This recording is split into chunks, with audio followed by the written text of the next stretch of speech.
See, the nature of this life is such, you have only that which you abandon.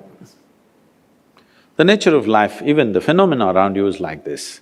For example, right now this looks black, not because it is black, simply because it's refusing to reflect light, that's why it looks black. This looks red, not because it's red. It holds back all the other dimensions of the color, reflecting only red. So what it throws out becomes its quality. This is the nature of existence here. What you try to be, you will not be that. What you just throw out, that becomes you, isn't it? If you throw money around, people think you're rich, yes? If you hold it, people think maybe you don't have anything, isn't it? So what comes out of you is what is yours, in a way. So when you say mind or being mindful, I do not know much about it, but I believe people are trying to think themselves into this moment. Be in the moment, be in the moment. Well, why are you trying to be in the moment? Be somewhere else and show me. Hello? Can you be somewhere else? No, you're anyway here, so why are you trying to be here? So what you're saying is, don't think. It took millions of years of evolution to get you to this level of cerebral capability, but now you want to give it up. The two basic qualities which sets us apart from every other creature is, we have a very vivid sense of memory. Everything that happens, we remember. This is why our experiences become our knowledge. And we have a fantastic sense of imagination. We can imagine something which is not yet and work towards creating it. These are the only two things people are suffering. These are only two things. What happened 10 years ago, they can still suffer.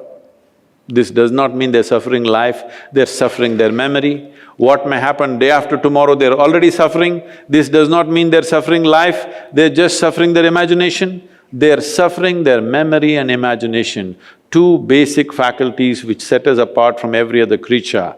You are ruining evolutionary process, you want to go back. You want to go back because you looked at monkeys jumping around happily on the trees. So you think it is a better way to live, but evolution gone waste. This is a much bigger possibility. A possibility unrealized is always a big problem. Any possibility, if you don't realize what is the possibility and grasp it, all possibilities look like problems, isn't it? Right now, that's a human problem. So, you don't have to be mindful, you should be mindless. Right now, you may be giving all kinds of contexts to your life. But essentially, what you call as my life right now is just a certain combination of time and energy. Yes?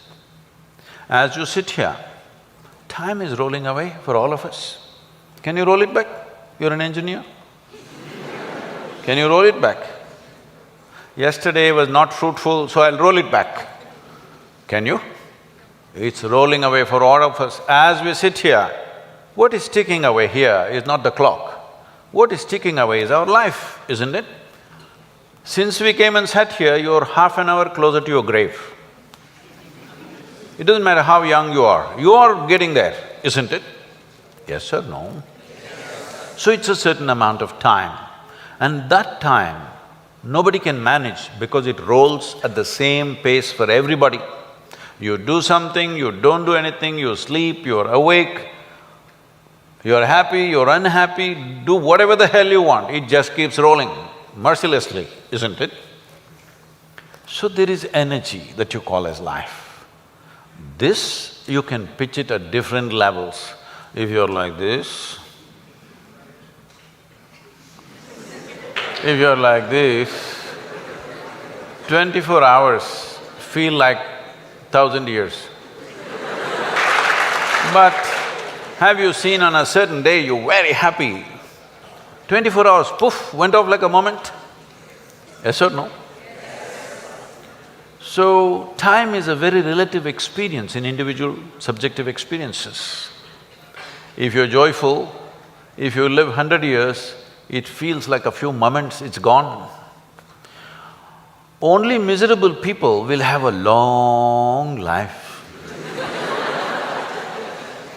Because if you're miserable, you'll always feel life is too long that you will want to cut it short. But if you're joyful, the possibility that a human being holds, before you look around, it's over, really. But what possibility this carries? So what you need to manage is your energies, because life is a certain amount of energy, it's not limitless, but it can be enhanced. If you function at one level of energy, what you do in 10 years' time, if you function at a different level of energy, the same thing you can do in 1 year's time. So if both people live for 100 years, in terms of impact and profoundness of experience, one has lived for 1,000 years, another has lived for 100 miserable years. So this is all you can do. You may think right now, engineer, this one, that one, these are all limited contexts you're setting for yourself. Fundamentally as a life, it's just time and energy, isn't it? The question is what you make out of it. Do you want to make something out of it? There's no compulsion you have to make something out of it. When I say making something out of it is not a social phenomena I'm talking. What should you become in the society? That's not what I'm talking. Fundamentally, you have come here in terms of life is you want to experience life. Question is how profoundly. I want all of you to look at this. Do you believe you can enhance life by lowering your faculties? Hello? If you want to enhance this life, you must super-enhance your faculties. That's the only and only way you can enhance this life. You cannot lower your faculties and think your life is getting enhanced. What kind of stupidity is that? Simply because it makes you a little like this. I can make you feel like this all the time, how's that? No substance, I'm always like this only. Look at my eyes, I'm stoned. Yeah, never touch a substance but fully stoned all the time. Because I want you to understand this, the greatest chemical factory on the planet is here. If you are a good manager of this, you can create any experience that you want from within and also heighten your faculties. If you're having an experience, even to experience that, your faculty should be heightened, isn't it? Is this the greatest chemical factory on the planet, most sophisticated? Do you agree with me? Are they chemical engineers? So I'm asking, how are you managing your system? What have you done? We gave you such a sophisticated machine. Have you read the user's manual at least? No. Blindly do this and then you think pumping something is going to make this better? No. Believe me, the only and only way you can enhance this life is that your faculties are super bright. The way you see, the way you hear, the way you smell, the way you taste and the way you touch. If this is enhanced, is life enhanced in many ways? There is much more to it, but I'm saying from what you know from your experience. Suppose you could see twice better than somebody who's sitting next to you. Is your life enhanced? If you could taste better than other people, is life enhanced? If you could feel better, is it life enhanced? If you could hear better, is life enhanced? On this level you understand this, but there are many other dimensions of human faculties. If you enhance this, if you sit here, you will be blissed out simply sitting here. You wouldn't want to touch any damn thing because just sitting here is the greatest experience of your life. So, about what is the end game? If you had everything, what would you want? If you had everything that you can ever dream of, everything is right here, what would you want? You must think, isn't it? I won't supply you with an answer. If you do not invest that much thought into your life, that means you're super short-sighted. Hello? Always being half alive is torture. This is the torture that a large segment of humanity is going through right now because they are half alive. Only one part of them has become alive. Only their physicality and mentality has become alive. The rest of it is yet to become alive. Half-alive people will suffer everything. They will suffer ignorance, they will suffer education,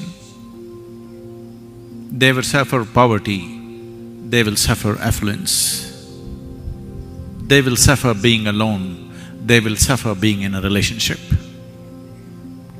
If they are not married, they suffer. If they're married,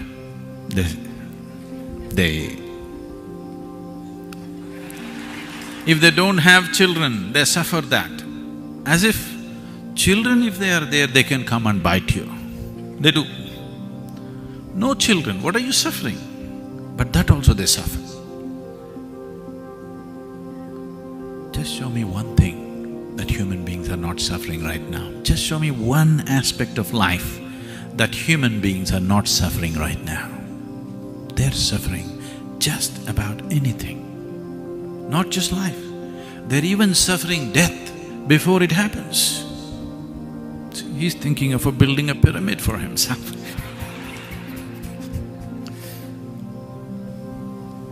That which is and that which is not, everything they suffer. This is not. You are not suffering loneliness, you are not suffering company, you are not suffering money, you are not suffering poverty. What you're suffering is, you're half alive. You're desperately trying to make yourself fully alive through money, through drink. In so many ways, you're somehow trying to make yourself fully alive, which is yet to happen fully. Here and there you feel a burst of aliveness, but again it ebbs down. So, when people are constantly half alive, pleasure becomes an important part of your life, very important part of your life. Without it, you cannot exist. Pleasure becomes paramount in your life when you're only half alive, when physicality is all that you know. Pleasure becomes of immense importance in your life. If you become fully alive, you will become so blissful, joyful, ecstatic without reason, bursts of ecstasy within you without any reason. It's almost embarrassing. Now, the thought of pleasure just evaporates. Looking for a drink, looking for some kind of pleasurable thing just evaporates out of your mind because you're fully alive. When you're fully alive, pleasure disappears. When you're half dead, pleasure is an important thing. If you just believe something hard and fast, because either you're born into that culture, or somebody has really worked upon you, or some other compulsion has made you take to it. The moment you believe this is it, then there's no need for your mind. Mind is a tool for exploration, not for drawing conclusions. Unfortunately, most people are using their mind to draw conclusions. This mind is not about drawing conclusions, this is a tool for exploration, that you can continue to look at life in deeper and deeper ways, in more profound ways of experience and knowing. That's the significance of the mind. If you had to just draw conclusions, you don't need such a complex structure of mind. You don't need it. Now, the disease of doubt and suspicion, you try to fix it with faith. No. You just have to refine your logic. You have to refine the nature of your mind, that you need to understand that there is a way to be in this world without taking any position. That's why the postures, yoga postures, you understand? To twist yourself this way, that way, because to understand that I don't want to take any particular position in my life. I'm not stuck this way or that way. I want to know life from every possible direction. Every possibility that this life is, I wish to know when I'm alive. So if that has to happen, you need a flexible mind, a mind that has not taken positions, a mind does not believe or disbelieve something. See, do not think disbelief is an option. Belief and disbelief are not two different things. They are positive belief or negative belief, that's all they are. Two different ways of believing, belief and disbelief. So we are not talking about faith versus atheism, belief versus disbelief, no. We are talking about why can't you learn to not take a position of anything. Right now, to conduct a particular activity, we take positions.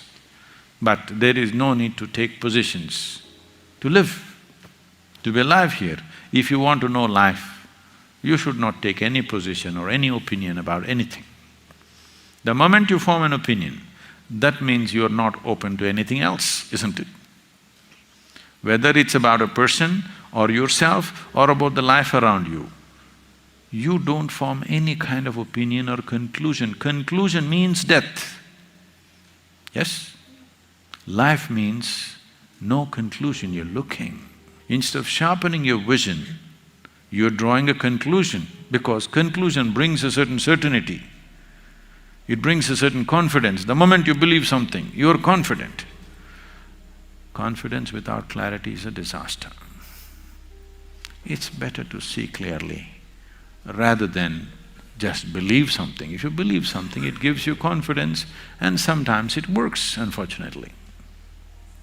We've been talking about this all the way along.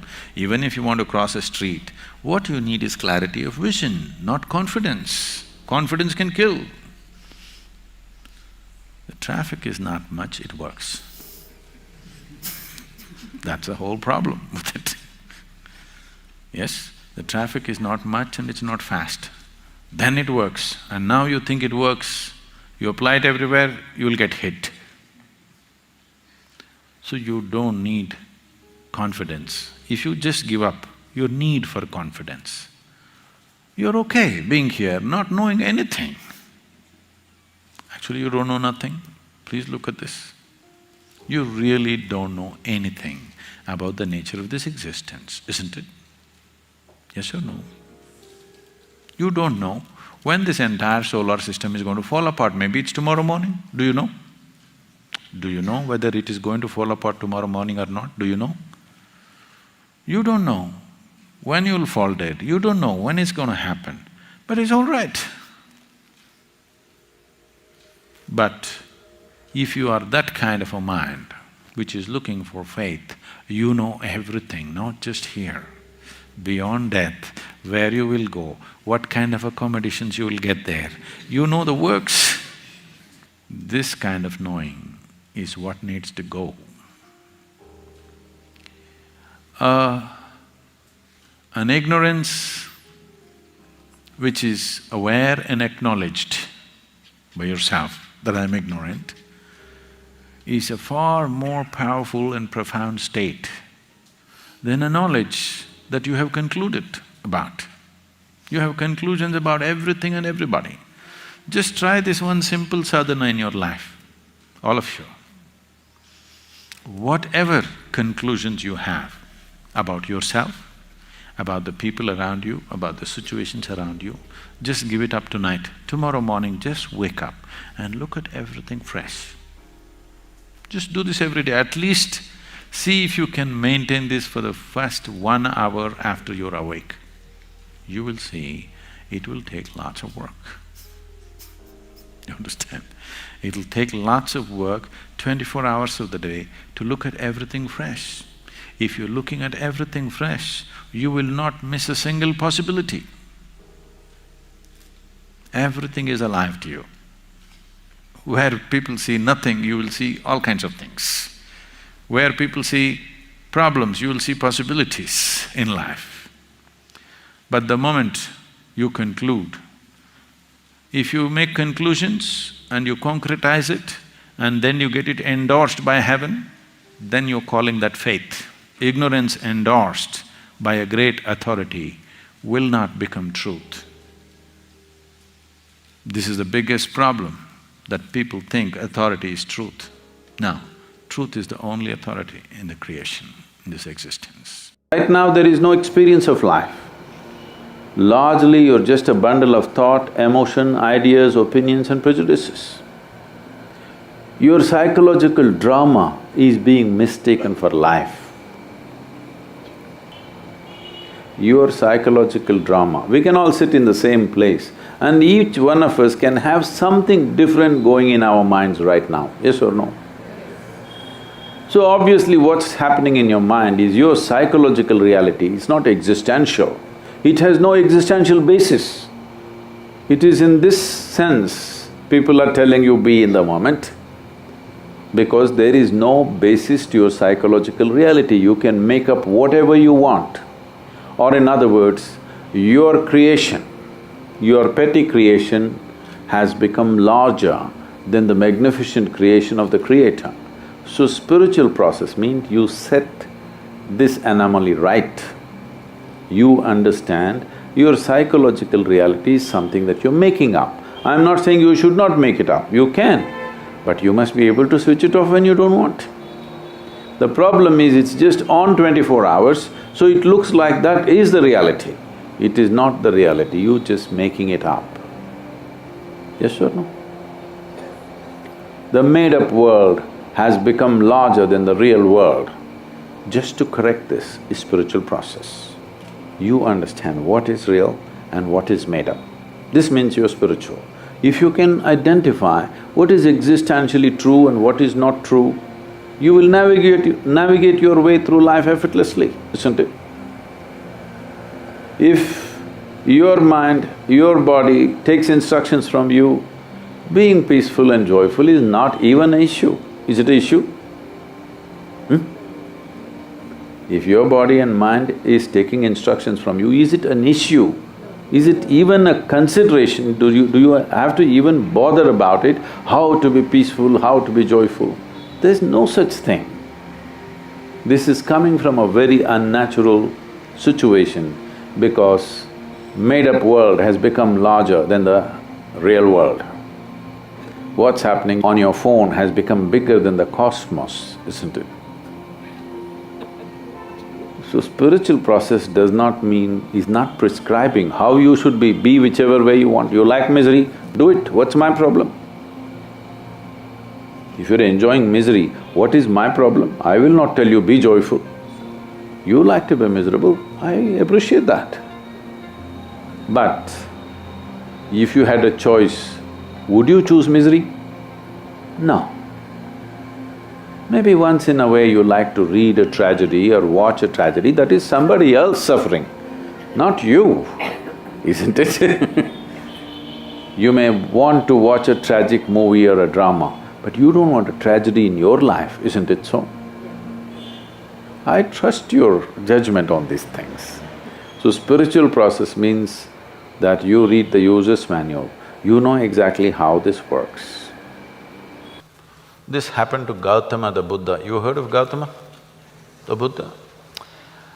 Because of some astrological prediction that his father heard, that he may either become a great emperor or a great sage, and he wanted him to become a great emperor, he protected this boy and put him in a separate palace where it's all luxury, everything that you can dream of, everything there. Got him married to a very pretty young woman, everything on.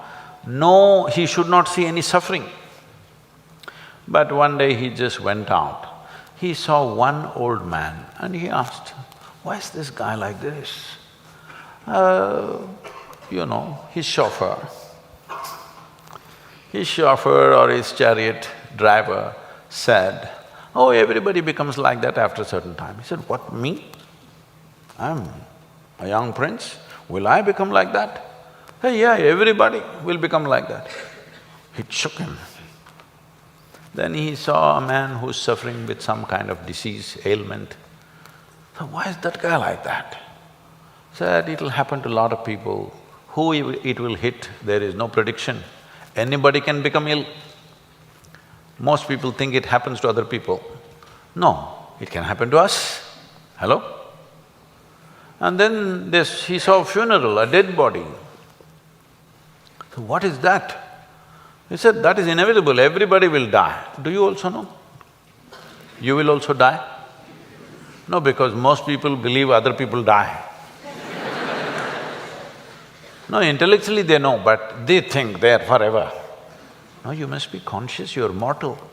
Mortal means you have a limited amount of time and energy. If you're always conscious about this, how would you organize your time and energy? You decide. If you're conscious about it. If you think you're a superhuman being, you're not going to die, other people will die, all the best. It'll come. You can realize this on your deathbed and die. See, people may think this is extreme, but you must go and volunteer in a hospice or in a hospital wards where people die, and you must see. It's very important, very, very important. Only then you become sensitive to life. Life becomes super valuable because you know it's a limited amount of time.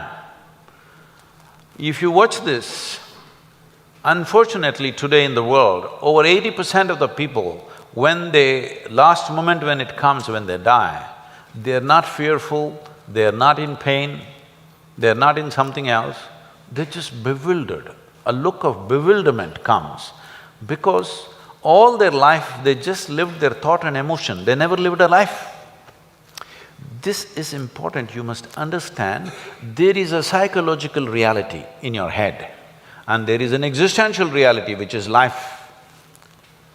Most people are mistaking their psychological reality to be existential. Your thought and emotion has become more significant in the cosmos, isn't it? Hello? Huh?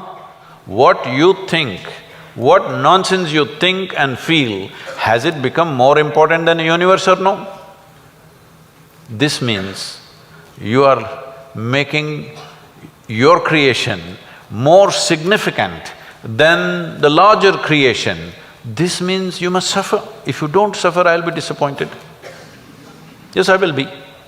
Because if ignorance doesn't make you suffer, then what? Then what's the use of me?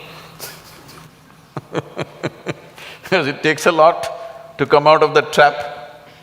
What is the use of somebody striving to come out of the trap of ignorance when people can live wonderfully in their ignorance? What is the point? What is the use of knowledge? What is the use of knowing? What is the use of enlightenment?